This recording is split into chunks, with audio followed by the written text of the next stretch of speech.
Welcome back to the Jamaica Mix podcast, a Yard Media production where we strip down the politics from the policy and we look at the facts behind the headlines. Now, today we're gonna dig deep into one of the biggest post Melissa recovery proposals from Jamaica, and this is where the Jamaican government has basically floated a plan to purchase some 5,000 container homes at a cost of roughly 3.5 million Jamaican dollars each. Cumulatively, this is an expenditure of just a little over 17.5 billion Jamaican dollars as an intervention. But here's where here's a question we are asking today. Is Jamaica investing in a solution, or are we buying a very expensive stopgaps? Now, before we take that on, just want to remind you that if this is the first time here, I want to again say welcome to the channel. And if you like the material, just ask you to hit the like button, the notification bell, and of course, we invite you to subscribe to the channel so we can share this kind of information with you. This is a tough time to be doing this because if the material sometimes don't suit with some people, they take it personal and it's more political and everything. But let's move on. Now, the question is, are these container homes an asset, or are they a liability disguised as urgency? So let's start. Now, first of all, let's look at the price tag and the proposition. So the government says we need faster shelter, and you can't argue with that. People are displaced, schools can't host families forever. Container homes can be rolled out quickly, and all of this is true, except that it's going to take some 3 months. We're in the late stage of November. According to the proposal, these things would land in Jamaica somewhere in February. So we're talking about March before them start to roll out. So that's December, January, February, into March, a good 3-month rollout. But at a cost of $3.5 million Jamaican per unit, this asks you to pause. Because at the same time, $3.5 million, if you think about it, could easily raise up a 20-foot by 20-foot block and steel structure as a starter home. Same money, right? A far more literally concretized structure. This is a structure, 20 foot by 20 foot block and steel starter with a foundation, reinforced walls, a roof that is strapped to hurricanes, but even if it's a concrete and steel roof, but a roof strapped with hurricane. So you say we put zinc on top of it. And the ability to expand this home as a family grows. Yeah, we're basically saying you can get an actual house, not a metal shell. And when you hear Jamaicans saying, for that money, we could have built a small house, guess what? Them right. So now we have a choice on the table. Option A is a container, option B, a concrete. Both of them cost roughly the same, but the long-term value of both are worlds apart. Now, let's look at the asset versus expense segment. And, while we're at it, let me just share what some of these container structures look like. We all know what a house look like, but these are, what the proposed container thing. In fact, this is one of them, the closest one, which looks at something that you drop and you just pull it together apart and set it up thing. So this is what it looks like. Now, to go back. Now, again, we're saying we know that the shelter thing is critical, but I want us to flip the whole thing on its head, because this is not just about shelter. This is about asset creation. A block and steel home is a capital asset. It is an appreciating asset. It can be titled, it can be willed to your children, and it can help you secure a home equity loan. And most importantly, it is property. A container home, this is for all intent and purposes, a depreciating object. It is not land, it is not durable infrastructure. Banks won't lend you money against it. It doesn't appreciate, and over time, it weakens. You cannot hand down a rusty container to your children. Well, you can, but it's not a value to them. And so we have to ask, why would we spend billions on units that have the same lifespan as a used car? Generational wealth is built on land and concrete, not steel boxes. Now, let's talk about the health and the habitability side of the thing, right? This is the part that people don't see on these glossy brochures. Container homes carry health risks if they're not properly remediated.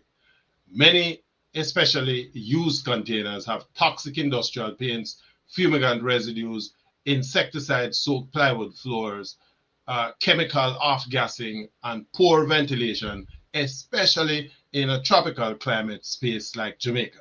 So we're putting families, many with young children, in a metal box in a humid, salty Caribbean environment. Heat retention alone, that is going to be a killer. And unless these units are heavily insulated, ventilated, and treated, they are essentially going to be a oven. So are we solving displacement, or are we creating future public health costs? Let's be honest. Jamaica have a very, very poor reputation when it comes to maintaining anything. And one of the big problems with these container homes is going to be durability and maintenance. And as I said, we have a culture, a strong culture of long-term maintenance, not for government buildings and certainly not for emergency structures. A container home is going to require regular repainting. It is going to require anti-corrosion treatment, sealing cut edges, replacing the compromised floors, and insulation upkeep. And let me make it clear, if this is not done systematically, and Jamaica has never, again, as we said, maintained anything systematically, then the lifespan of a 25-year container, which is what the brochure seems to be saying, is going to shrink to 10 years, maybe 12 at a maximum. Meanwhile, the concrete houses that were built all the way back in the 1960s, and if you go to places like Harborview and Mona in later years, those homes are still around. So the question is, which product gives more habitable years per dollar? And the answer to that should be clear. The economic multiplier is what I want us to look at. And that means looking beyond the unit and into the economy. When you buy a block and steel home, right? When you buy a block and steel home, listen to me now, the mason them eat, the carpenter eat, the steelman eat, the small hardware store in a Westmoreland, in a Hanover, in a St. James, in a Trelawney, in a St. Elizabeth, all of them, I eat a food out there. The truck people, them all carry the building material eat. The block maker, them in the different communities, everybody eat a food. Every parish benefit. The money, more importantly, circulates within the Jamaican community. So with the container imports, most of that $17.5 billion is money that going to fly out of the country and gone overseas, go build somebody else's economy. We are importing the shelter and exporting the money. We become consumers, we don't become builders. Concrete build not only houses, but it build the economy. Remember, we have cement company down just outside of Harborview down there, so, and we have a couple other cement plants and things. So, and clearly, yeah, we're going to import the steel. But the bottom line is we are building our economy, which is really what the country need right now. The country need to look at the thing and say, listen, if it don't take me 3 and 4 months to bring in some container, we can literally start drop some of them house here in the space. It take basically what? To block up a 20 by 20 foot space. You can do that, a couple of masons and block layers working together. You can box out quite a number of these in a day with a good team of builders, right?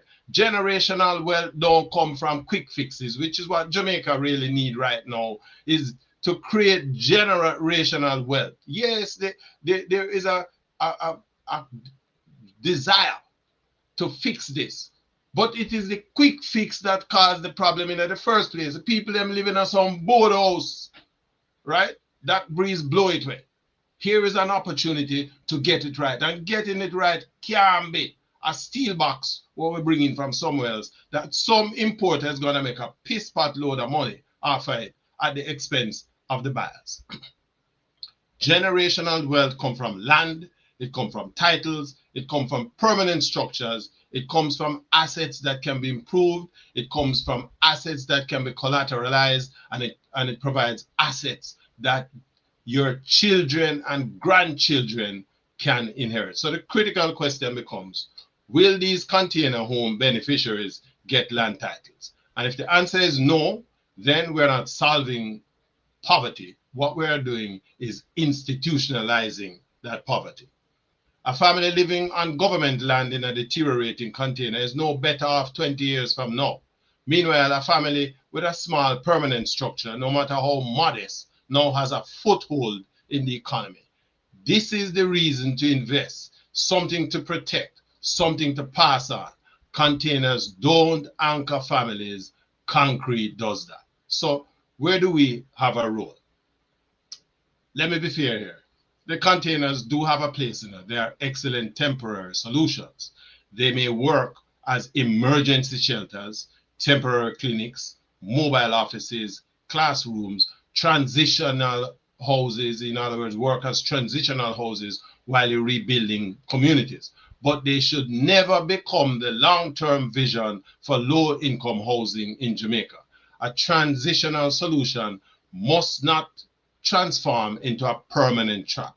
And so if we use containers, then pair them with land titling, establish a 5 to 10 year upgrade plan, ensure health and safety standards, treat them as a bridge to permanent home, not the final destination.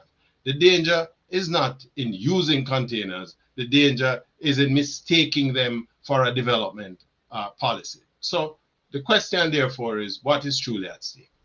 5,000 families are about to receive something that is, if, and we need to be careful how we use that receive term, because from what I'm gathering, the intention is to have people go borrow $3.8 million from Housing Trust or some other institution that is going to fund that. And again, if you borrow $3.8 million to buy a piece of metal box, by the time they move it off of the flatbed where it comes from, it starts to depreciate. So what exactly are you receiving? A place that you're going to sleep tonight or a foundation for tomorrow? The decision that government makes here will define a number of things. One, whether this recovery builds wealth or it just builds shelter. Whether poor families are going to finally get some stability, or whether or not we are creating another cycle of dependency. It will also determine whether billions become investment or simply expenditure, and by extension, profits for the pockets of a few well-connected people. This is not a housing debate. It is an economic philosophy. Are we building quick fixes, or are we building lasting futures? As Jamaica charts this recovery course from Hurricane Melissa, my position is that we have a rare opportunity to lay some solid foundations, literally and figuratively. But a nation can't build resilience on temporary structures. And so the people who lost everything deserve more than a metal box and a prize. They deserve housing that will be able to grow with them, that will anchor them, and that will become an asset and not a burden. So government really need to answer a simple question. Is this an investment, or is it an illusion? Only time and policy will tell. I am Mr. B, your host, and I want to say thank you again for tuning in to the Jamaica Mix. If you like the podcast, hit the like button. Of course, share it with your friends, and let's have a discussion. Let me see your comments in the comment section. And of course, if you haven't subscribed to the channel as yet, subscribe. It helps us grow. Big respect. And to all the people down there who work hard to try to, create some solutions and get people out of the misery, big up on yourself and keep the work going. If you have, you just join me for the first time you're tuning into this thing, I invite you to, check out my website at yardmedia.com and, participate in our Alpha Shelter program. We will spell that out more in the description and the video. But we're doing everything that we can to help. In the meantime, let's not make mistakes that we can't recover from. We have an opportunity to get it right. Container homes have its place, but those are the questions that we ask that we need to answer. Are we creating more dependency, or are we providing future for people? And big other question is, how people are going to be able to pay for this if them not have no title? Big question. Let me hear from you. Big respect.